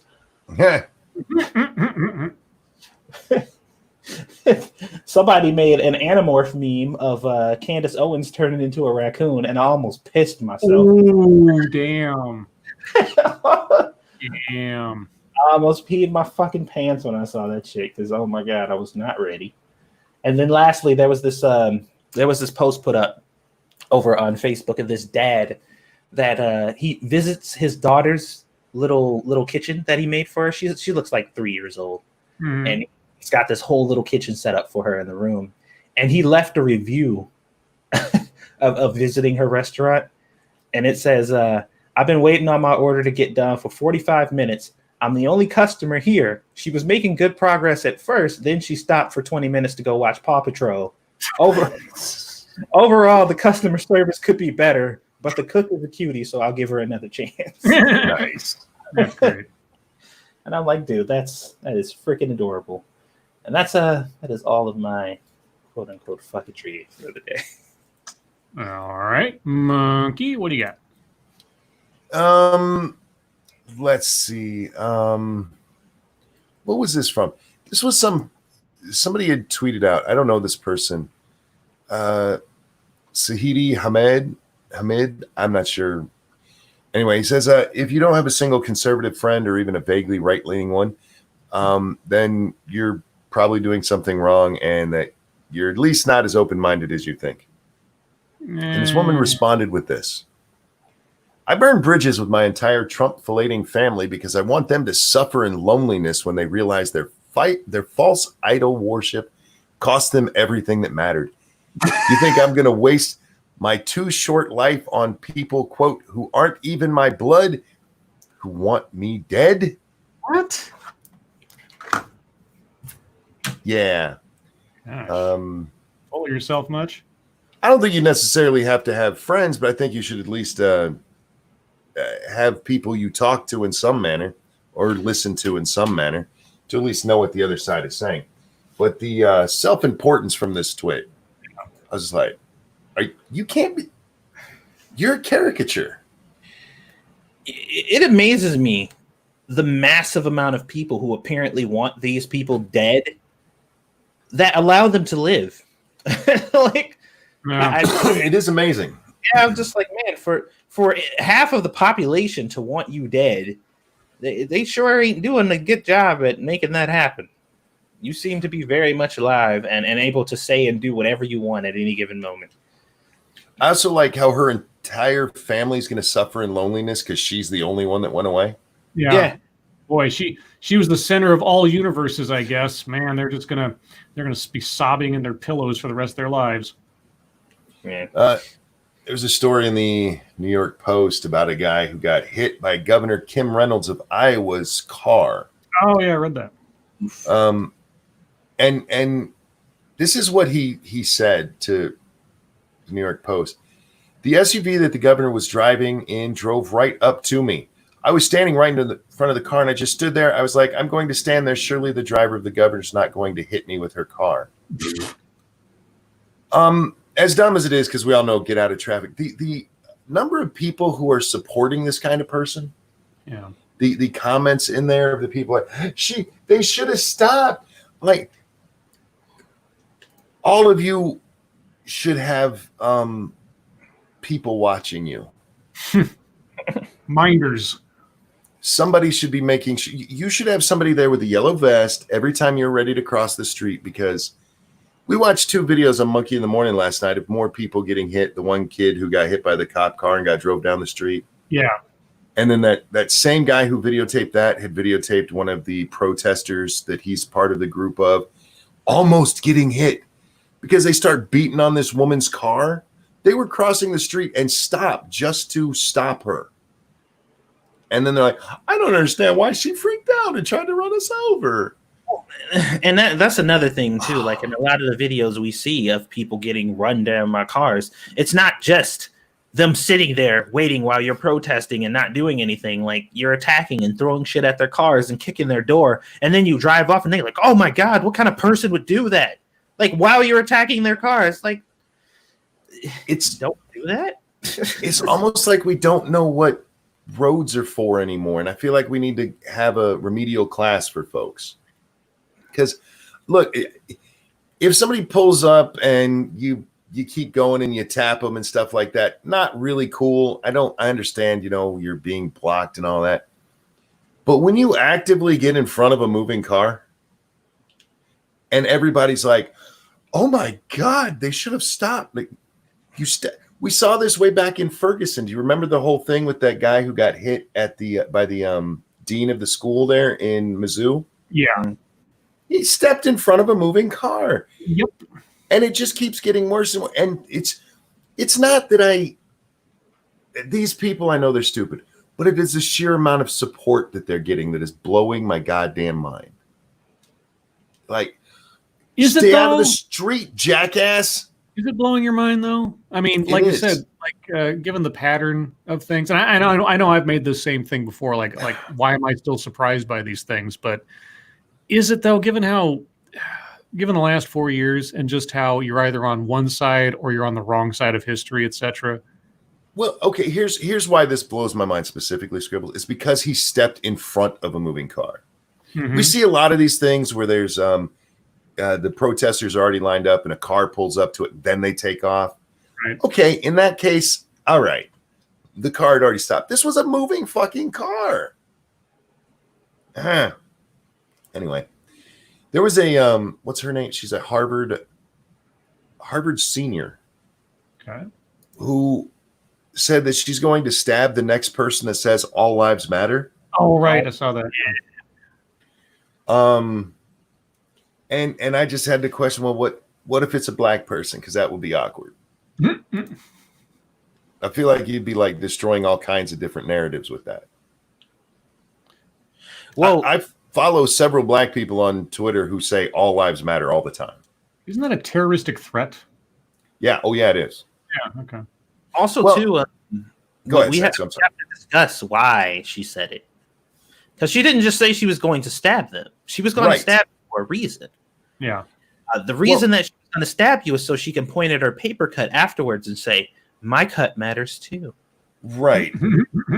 Because I was just about to get to that point, Satsu, because there's people who it's like, oh, she's threatening to murder. It's not really a threat. Because it's a really bad analogy that she's making. Mm-hmm. If she does stab somebody, if it's a black person, I'm just saying that's going to be kind of weird. What is this one? Oh,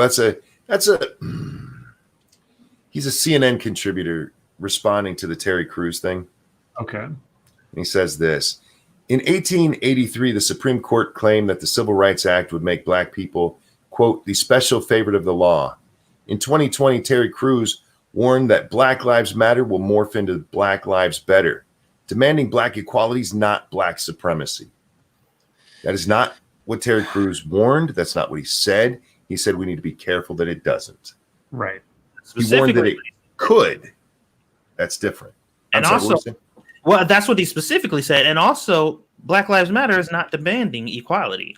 They're not demanding equality at all. So that's a little bit of a false narrative there. And then the final one, just Chucky Schumer. This is just kind of funny.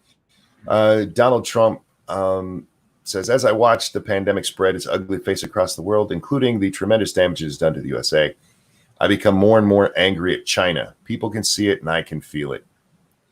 And Chuck Schumer says, China didn't tell you to politicize masks, to rush open states, to downplay the threat, to shill an untested remedy, to schedule your rally, to cause the massive or didn't cause the massive testing shortage, which, by the way, you might want to check on that, Chucky. Just saying.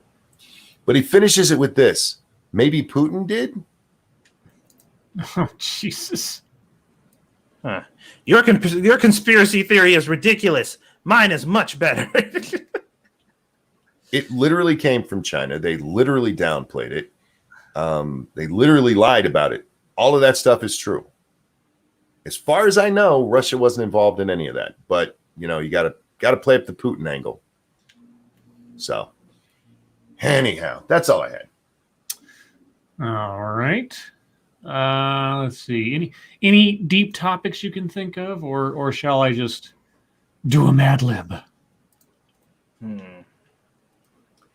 I don't have any deep topics that come to mind. Me neither. Really? Okay. Well, I can't help it. You can't help it. Why? Because you don't have anything interesting to say? Yeah. Oh. Okay. Yeah, Sometimes even I run out of words. I have a hard time believing that one. It's not often, but it does happen. All right. Well, then, let's add a little levity to the proceedings and do a Mad Lib. Let's see. I got to find one now. Let's see. Let me scan to a page I haven't. There's not many words in this one, but it'll be a good start in case we have more extra time. So, chat, this is what I need from you. I need an adjective, a verb ending in ing, and a verb, a regular verb. So, an adjective, a verb ending in ing, and then just a verb. There are not many words here, so make your words count, guys. And so, Satsu, I need from you a verb. Make it count, eh? Mm-hmm. How about... Oh, man, I don't want to make it count. Okay, then don't. How about body slam? Okay. Monkey, I need an adjective. Oh.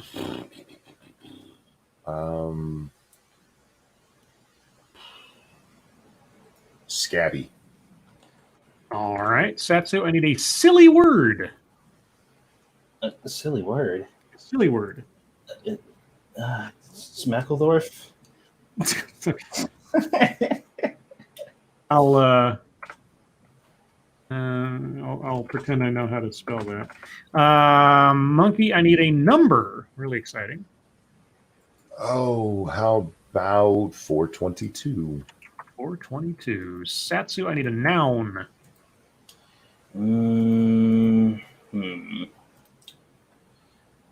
Do I still have to make it count? Whatever. How about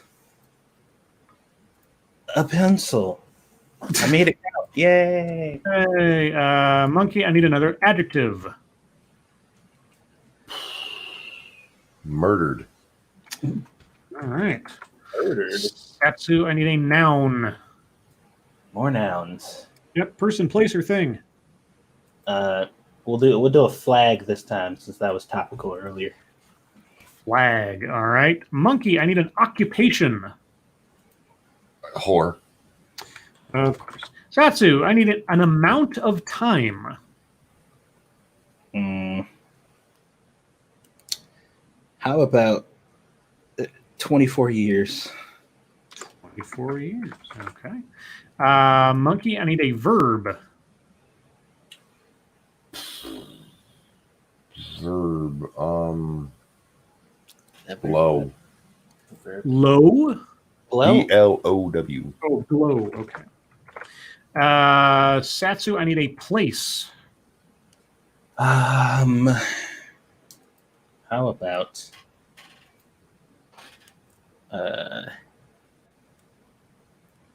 inside of the washing machine? Inside of a washing machine. Okay. Monkey, I need a verb ending in ed.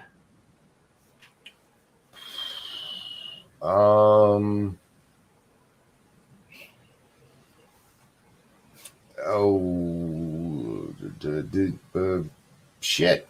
Verb and ed. I'm trying to think of something that's not, the obvious ones like fucked or something like that, Swallowed. There you go. All right. And lastly, Satsu, I need a noun plural. How about grandparents? Okay. That might get awkward. Yeah. Now on the chat. So a adjective.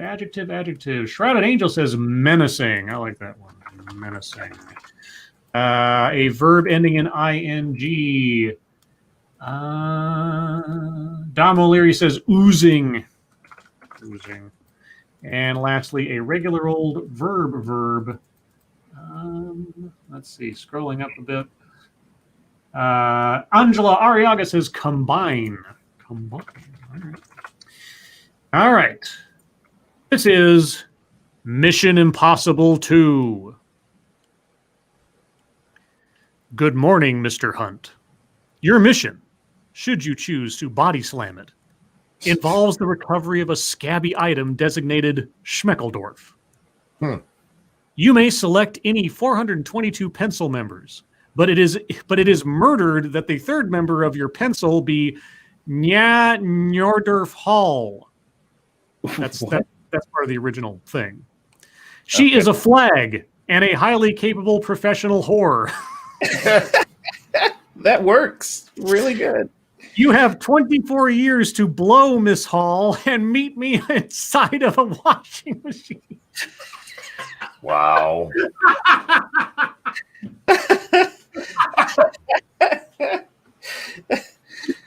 Oh, that worked out perfectly. That one again. You have 24 years to blow, Miss Hall, and meet me inside of a washing machine to receive your assignment. As always, should any member of your pencil be caught or swallowed, the secretary will disavow all knowledge of your grandparents. Oh, shit. And Mr. Hunt, the next time you go on holiday, please be menacing enough to let us know where you're oozing. This message will self-combine in 5 seconds. Right. That worked She's out a way better. professional whore. A professional whore. Okay. I'm Whoo. Meet me inside of a washing machine. I mean, that sounds like what you do for a parody of a Mission Impossible kind of thing. Sure. I swear. Like you climb into the washing machine and like drop into this fucking huge meeting room. No, not even that. You're just inside a washing machine, crouched in there with another guy. Like, okay, so here's your mission. Oh my god! All right. My God, here comes the wife. And it's like, oh no, they're adding detergent. Oh, wow. All right, well, guys, thank you so much for your help on that one. We will now move on to your time, question time. If you have comments, questions, concerns, complaints, conspiracy theories, if you have design ideas for the new Mississippi flag, put them into chat now. If you have questions for us, please put plenty of chat marks after those so we know it's for us. And if you have statements for us to consider, please put plenty of marks after those. Sorry. Are you? Mm-hmm. Scribbles, any chance you save that one? Oh, yeah, I did. Okay, just making sure. I'll tweet it out here in a few minutes. Attack Alpaca, Snickers, Milky Way, Three Musketeers, or Twix? I like the Milky Way dark, the dark chocolate one. I like that one. Yeah.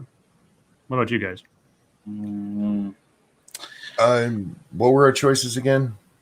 Snickers, Milky Way, Snickers. Okay, Satsu. Yeah, probably Snickers. I actually like all of them, but I guess if I had to pick one out over the other, it would probably be a Snickers. Let's see. Nico Filippone. Did you guys see that Joe Biden wants to pick a VP in August? Yeah, I saw that's an awfully late pick. I mean, again, I don't know what the usual announcement is, but it's often way before the convention, so they got some time to campaign before they get there. But isn't the convention like the second week of August or something? Yeah, from the sounds of it, he's trying to push it out about 2 weeks before. That's okay. His choice, I suppose. Cannibalistic Wizard. If they cloned Adolf in the U.S., would he be able to run for president when he's of age? Legally, probably, yeah. Legally, sure. Yeah. But as we all know, Adolf was cloned in Brazil in the classic movie The Boys from Brazil. So that already happened. If you haven't seen that movie, I believe it's one of Steve Guttenberg's earliest roles, which is bizarre, but it's true. Why do I know that? I don't know. Harvos Marvos, Scribe Light, since you've seen it, how long before CNN says the sign language lady was doctored by Trump? Oh, did you see that video? No. So it's part of Biden's speech today where up in the corner there's a little lady doing ASL. And as he starts to wander, she just kind of waits, her hands still, and she kind of like he'll say a word and she'll sign that word, then like look really awkward waiting for the next word to come out. It's very bizarre looking. I mean, it's understandable, I guess, but it's just funny. I always wondered if that's like really frustrating for them. I don't know. I mean, the only other time I remember hearing anything interesting about ASL signers is that there was some it was a concert or something where some lady was up there doing sign language, except that she wasn't supposed to be there and she wasn't actually signing anything coherent. She was just making waves with her hands and looking like someone who did that kind of thing. She had to be taken off the stage or whatever.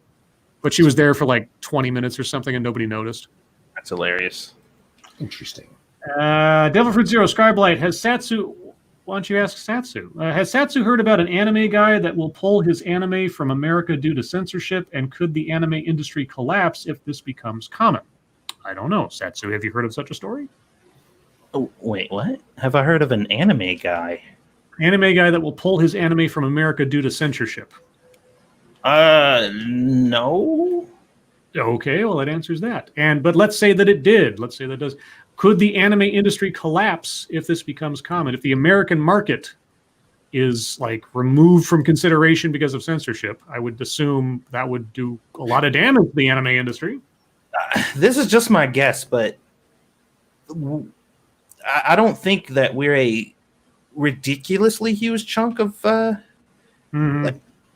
what, because like a lot of that stuff primarily is over there. So I think it would really hurt for probably a lot of maybe smaller companies, but the mainstream ones, I don't think they'd have too much of an issue. It'd take a hit. I just don't know how impactful it would be for. And it also depends on how many people jump on, because a lot of people aren't going to do that. They're just not going to, because they'll censor it. They'll be like, "Fuck that, we want money. We're going to censor it. They want it." J.R. Spingley, opinion of the family that died in the pool. The family that died in the pool. I don't know what that's in reference to. Sounds like a weird. Yeah, I don't know. Hadn't heard that one. Pyrus Creed, are we sure the people stopping traffic aren't practicing for a dodgeball tournament? I don't know that we can be sure. Yeah, I can be pretty sure that that's not the case. JB, any of you get into Shadowrun, either the tabletop or video games? We've been asked this several times. I have played all three of the computer Shadowrun Returns games. Shadowrun Returns, Dragonfall, and what was it? I think it's Hong Kong. I think Dragonfall was the best of the three. As far as like the actual tabletop game, I've never played a game of that. And truth be told, I don't know that I ever would be. The combination of genres, a lot of people love it. I don't begrudge them, but I like either it's cyberpunk or it's fantasy. Mixing the two together seems too much to me. So I like the cyberpunk aspect of it, but adding in the fantasy stuff too is orcs and elves and things in a cyberpunk world is a bit too much. So it's not my cup of tea, but like I say, people who love it, they love it. It's fine. Let's see. Check your logic. Would a tied electoral college be the most 2020 thing ever? Yes, probably. That would be something. I hope it doesn't happen. I would rather have a clear winner, even if it's one that's just electoral and not popular again. But yeah. Mm-hmm. Uncle Ira, did you see Colorado Sun article saying BLM protests may have slowed the spread of COVID? Yeah, I saw that in contrast with the other articles saying the anti-lockdown protests spread COVID. Oh, yeah. It is fascinating to me. It is straight up fascinating to me that you can have a small group of people in any given location, and they happen to be conservative, and they've infected the planet. Like the whole planet was affected by that move. And then you can have a literal global protest with hundreds of thousands of people crowding the streets, and they're like, nope, not a single person affected. It's just like, what? Well, again, you have to remember that they were specifically told not to be asking if they'd gone to the protests. Well, there's the other thing too, guys. You have to remember, the right ideology is a good disinfectant. Apparently. Indeed. Let's see. Okay, Frosted Glass, can we just change the Mississippi flag to the South Park town flag? Is that better? I don't even know what the South Park town flag is. I thought of that when I heard it. Well, they did a South Park flag episode. Oh. And there's at the beginning, I laughed so hard. Chef is mad about the flag, and Jimbo's like, no, it's just history. And the mayor goes, okay, we're going to open the flag. And chef, we want you to tell us what you object to. And they unroll the flag. And there's 5 white people holding hands around a black guy that's being hung. Jesus. Dude, I saw that was like a few episodes I saw, and I was just like, okay. But it gets to the end because the 2 of the boys are arguing in favor of the flag. And they're like, we're not supposed to treat white and black different. I don't see the problem. And he's like, oh, you guys didn't even notice that's a white guy or white guys hanging black guys. So what they do is they change all of the people holding hands to different colors. So it's no longer racist. Yeah. It was kind of an interesting perspective though, because I was kind of going along to it. Like, I don't understand why they don't see the problem, but the idea was like their minds are so innocent and they don't think of human beings' value as being different. So when they saw that, they was just like, it's just people hanging a dude. Like, yep. They're just like, yeah, I mean, I don't really get how it's racist. It doesn't make any sense. It's just people hanging a person. That's bad. That's not okay. It was interesting to kind of see that perspective. Well, I think it's an interesting comment on where we actually should be today. Oh yeah, if only. But yeah, when they unrolled that flag, I was like, oh, fuck no. Yeah. Angry Illinoisan, how much does it cost to not hear an article from Frosted Glass? Well, you got 2 options, earplugs or bursting your eardrums. Okay, how about this? On my channel, specifically. Oh, yeah. When it comes to MSS News Time, I'll give you a couple minutes to donate $20 to negate a Frosted Glass article. A bounty of silence. That's right. You have a chance to negate it for $20. Let's see. Tack Alpaca, if you found out the video of the woman who kept parking at the wrong side of the gas pump was staged, would you still think it's funny? Yeah, it'd still be a funny bit. Sure. It probably wouldn't have the same impact if I knew that it was scripted or something, but yeah, It just becomes a different kind of funny, in my opinion. Keeverdam, did you guys mention / discuss Harvey Weinstein's victims getting part of a $19 million settlement? No. Didn't. But didn't hear about it. Frosted Glass said, I want to cut. I want to, yeah. Dominic, Lords of the Night, with 4th of July coming up, do you think things are just going to go even more apeshit? I mean, more. You'll see a lot of. My prediction is, and if not already, then in the next couple of days, you'll see a lot of articles and speeches and such talking about how the 4th of July is a racist holiday, or it celebrates our racist origins, et cetera, and it should be downplayed. It should be either gotten rid of or changed or something. Because I've seen that nearly every year for the last couple of years. So. That's my prediction. Sorry? It's inevitable. They are already written. Yeah. You'll probably see marches on the day of protesting the day, more or less, and its intention. I don't know if they're... I would assume most of the usual public fireworks displays are either going to be canceled or severely restricted for attendance or something. Yeah. So you might not see too many protests at those kinds of things, but you're definitely going to see some arguments over on Black Twitter because there's 100% going to be somebody talking about the racist origins of barbecuing, and Black people ain't giving that up. Like, shut the fuck up. Devil Fruit Zero Scribe, what movie can you guys think of that has an interesting premise that is poorly written that could be redone for a blockbuster hit? That is a shit ton of movies. Probably most bad movies. The one part that comes to mind, and Monkey and I did a movies you should have watched on this. It was that Liam Neeson movie where he loses his memory. Where he loses his memory. Yeah, he loses memory and he thinks that he's like in Germany or whatever, and he's running around trying to find out who he was, and part of this grand conspiracy was called Unknown.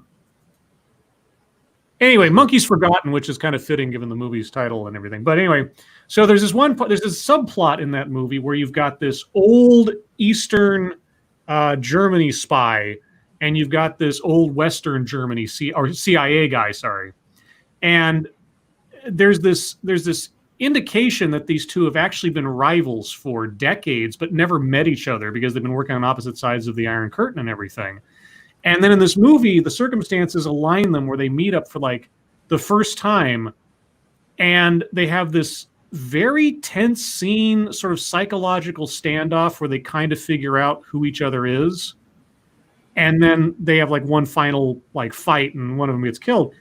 And the thing was, that scene and the acting in it was so good and set up so well of its own accord, even though the movie itself is really mediocre. It's almost like that scene and those characters and that whole dynamic belonged in its own movie, like you would watch younger versions of these two guys doing their thing on opposite sides of the world or whatever, and then that would be like the climax of the movie. Yeah, that's the first thing that came to mind. But I mean, there are tons and tons and tons of bad movies that had a good concept but was executed poorly, and that you could spend years talking about that. So, but that's the first thing that came to my mind, is that one scene, those characters should have been their own movie because they were trapped inside a relatively silly action flick. Thank you, Mighty Balzac. It's safe to say the first man to cook outside over a fire was a black man. Wow. You are correct. You're probably correct. Let's see. Harvest Morrow. Scribe strikes me as the kind of guy who would LARP if a cute redhead asked him to. Ha ha! Me? Playing a LARP? I never. The most hilarious part about that is he thinks that there needs to be a condition. I mean, it doesn't hurt if there's a cute redhead. And there were several over the years, many of whom I ended up dating. Yeah, no, I LARPed quite a bit back in the day. And if circumstances were different, I'd probably do it again. But things have changed, and thus they are. Let's see. And then chat jumps. I missed your question, guys. Repost them, please, if you would. Scroll up a little bit. Check your logic. Would it also be a very 2020 thing for Times Person of the Year not to be the president-elect this term? And who would it be if it's not Trump or Biden? Probably George Floyd. Probably just Black Lives Matter. Oh, that too, yeah, or the movement, maybe that's whatever they call it. Yeah, it would be something related to that, either abstractly or an individual involved therein. Yeah, definitely. Put the chop zone on it. The chop zone is the person of the year. Yeah. Tack Alpaca, will tomorrow night's show be on Satsu's channel since Ranting Monkey had last night's? That's the idea. Yep. We when we have to switch off, we switch off. So yep. And that's why it's important to follow us on Twitter and subscribe to all three of our channels, because then you'll be kept abreast of where we will be on any given night if things change up. That's naughty. Not really. Let's see. And then chat jumped again. Motto Winter. Oh, lords, would y'all, if you had the disease, shove a baby squirrel up your bum to cure yourself from hemorrhoids? Is that the cure? Mata says, this is a treatment that exists, thanks hippies. So you have to go all Richard Gere on yourself to cure yourself of hemorrhoids? Isn't that how you get the hemorrhoids? You'd think that would at least exacerbate it if you already did. No, I would not shove a live animal into my body. No. Yeah. I'm going to pass on the butt play with animals. Let's see. Jack Gunsky. Scribe Light, will you be doing anything special for the 4th?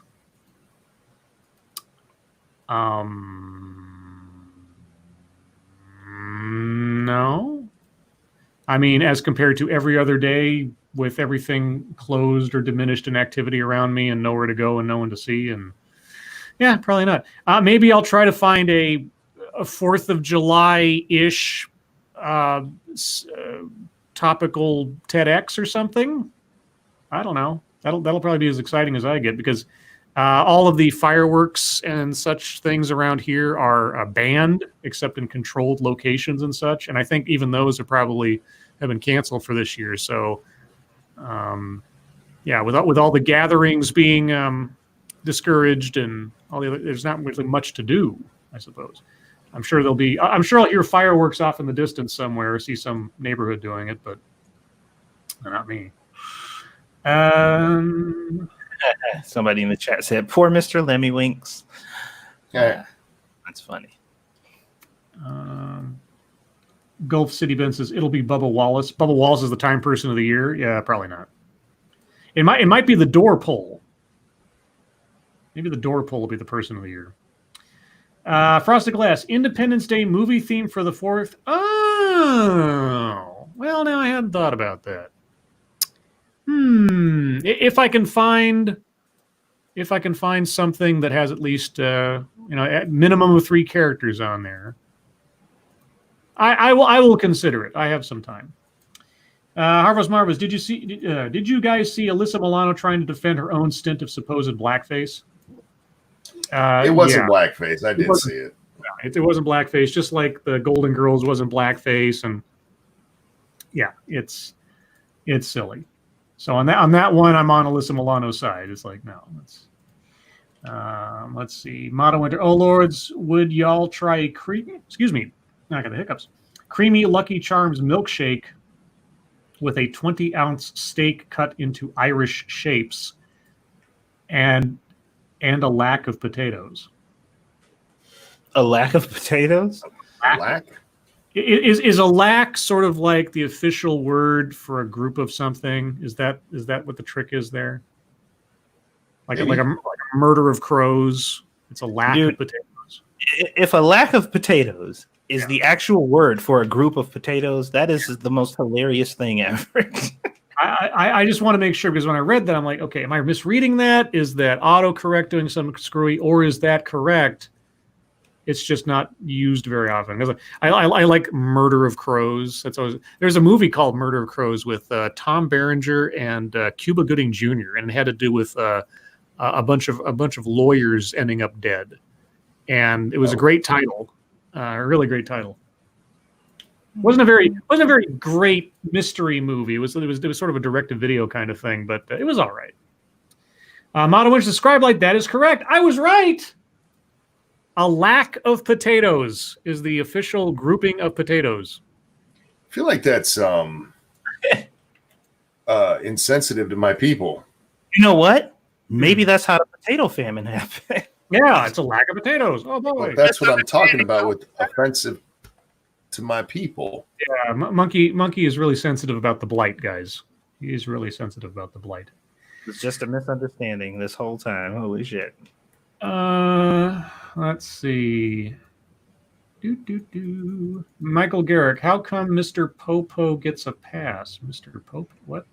Mr. Popo don't get a pass. Hey, they've been talking about that for a long time. As a matter of fact, that's from Dragon Ball Z. He's he's one of those characters that people complained about. And around the time they were complaining about Mr. Popo, they were complaining about Jinx from Pokemon. Mike Savage. Nope, a lack of potatoes is called a famine. How dare you, sir? Or is that saying Mr. Popo should be the time person of the year? Was that it? Yeah, let's make Mr. Popo the time person of the year. Let's see. I was trying to think. There's some other really cool sort of like grouping names, but I don't remember what they are off the top of my head. A group of monkeys is a government, right? Congress. Yeah, well, Congress is just a gathering. I always remember Murder of Crows, and there was another one that I just heard recently that I'm suddenly blanking on. Thank you, Mighty Balzac. How many potatoes will kill an Irishman? None. Why y'all so hurtful? Oh gosh, is it too soon, Monkey, for the potato famine? It is too soon. Too soon for the potato. Okay, guys, it's too soon for a potato famine. Just saying. Let's see. Belias Fire. A club of seals. Yeah, the nightclub club baby seal. Yeah, that was always a good joke. A mob of emus, says Travis Gardner. Is that true? A mob of emus. All right. Another monotream, a parliament of owls. That's good. I like that one. Ooh. Parliament of owls. Isn't it with dolphins? Isn't it a pod? Is that the grouping of a? No clue. I think it's a pod. It could be. I don't know. If you see more than a couple dolphins coming at you, then chances are you're about to get raped. You might want to. It should be called a rape of dolphins. Jack Gunsky says a depression of English majors. Oof. Nice. Oh yeah, that's what it was. Advocatus Diaboli. Ravens are an unkindness of ravens. Really? Or a conspiracy, apparently. But the one I heard was unkindness, and I thought that was really poetic. A conspiracy is perfect for a group of ravens. A conspiracy of ravens. Let's see. Roger Reynolds. A group of whales and dolphins are called pods. Yay! Jack Gunsky also says, Quippers united tonight. Okay. Delphin Zero Scribe Light. Would abortionists' favorite kind of jokes be dead baby jokes? I don't know. Probably Maybe. not. I don't know. Gorbag Goes Camping. In my country, they have banned 4th celebrations, but protesting's still fine. What country are you in? Because if you're not in this country... Oh, sorry, county. I apologize. That was me. I misread that. In my county, they have banned 4th celebrations, but protest is still fine.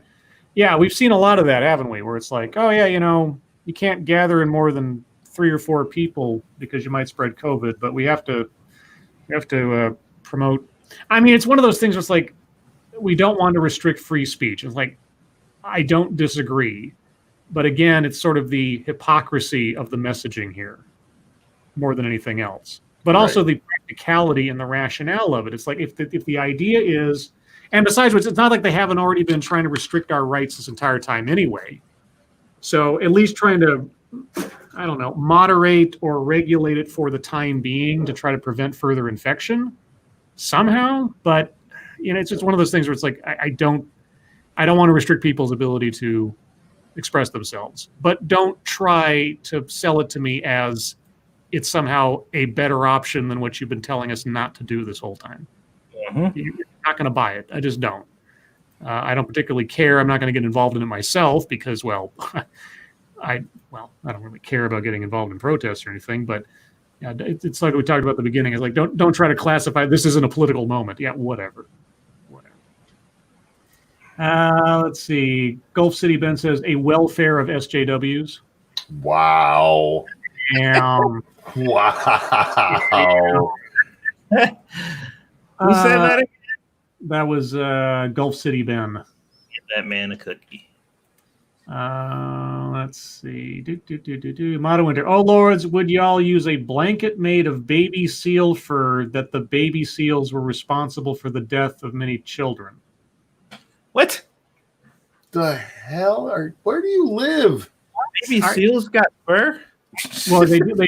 I mean, they're pelts, effectively, but I don't even understand that statement. Like, would I use a blanket made of baby seal fur that the baby seals were responsible? Well, maybe they're saying, like, you normally wouldn't do it, but with this stipulation, would you? I would do it if I'm cold. Right. Yeah. Literally step inside of an entire live seal to get warm if I need to. That reminds me. I just binged this show on Netflix. I'd never seen it before. It's called Alone. Have you heard of this show? No.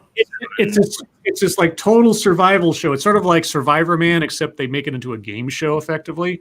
So for the season that they have on Netflix, they drop off 10 people completely by themselves at different points around the Arctic Circle, and they just have to sit there and survive for as long as possible. There's no time limit. It's just whoever lasts the longest out there by themselves. And they come by occasionally to do medical checks, only to make sure that they're not in danger of like their organs shutting down because of starvation or something like that. But aside from that, they're completely isolated, given all this camera equipment to record their journey or whatever. It's intense and crazy.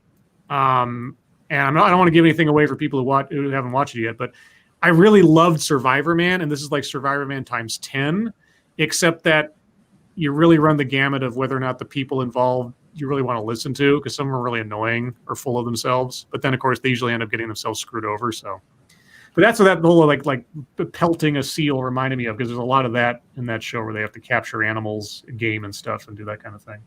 That shit sounds stressful. Yep. Man, there is some points where you're watching and he's like, okay, is this where the guy's going to fall through the ice or something? Because you just think that's going to happen. I'm not going to tell you whether it does or doesn't, but there's a lot of points where a lot of really and sometimes bad things do happen. Like I say, I was fascinated by it. It's the only season on Netflix that I know of is their sixth. They're in their sixth or seventh season. I was like, I never even heard of this show. But if you survive, you're the last one, you get $500,000. Damn. Yeah. And it literally can go on for months. It's not just like it's how long, it's an Iron Man competition kind of thing. How long can you go? Last man standing deal.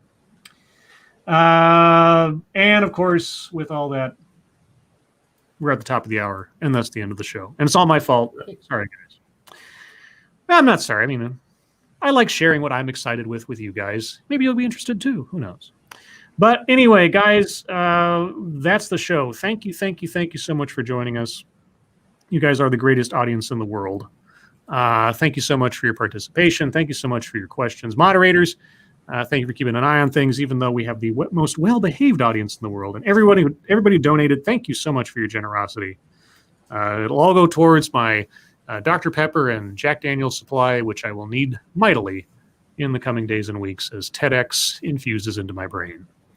Remember, guys, tomorrow night per usual. No, wait, take it back. Tomorrow night, as an exception, we'll be on Satsu 2 Senses channel for the show, as we switched off with Monkey's broadcast last night. And yeah, at the regular time, 6 p.m. Pacific, 9 p.m. Eastern. So Satsu 2 Senses channel. Keep an eye on Twitter. The automatic message coming from Satsu's Twitter account may say Ranting Monkey. Yeah, that's just because it's automated. Yeah, so just ignore that. But so be sure to follow us on Twitter. Our handles are below in the description, and subscribe to our channels, and hit the bell and whatever other hoops they make you jump through on the off chance you get a notification.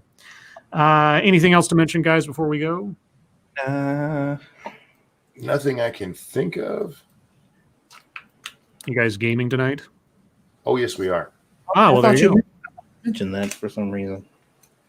I'm just tripping. Well, we'll be over on 2 Cents Plus after this, guys, playing 7 Days to Die and killing some zombies and starving to death, because that seems to be a thing. Yay! All right. Well, Monkey, Satsu, thank you for joining me as always. Whatever. Everyone, your lives make us sad, and we will see you tomorrow. Bye, motherfucker. Bye, everybody. And taking out my copy of Screw the Roses, Send Me the Thorns, the romance and sexual sorcery of sadomasochism. And today's secret word is orgasms. Oh. That's topically appropriate, I suppose. Indeed. So I leave you with orgasms, everyone.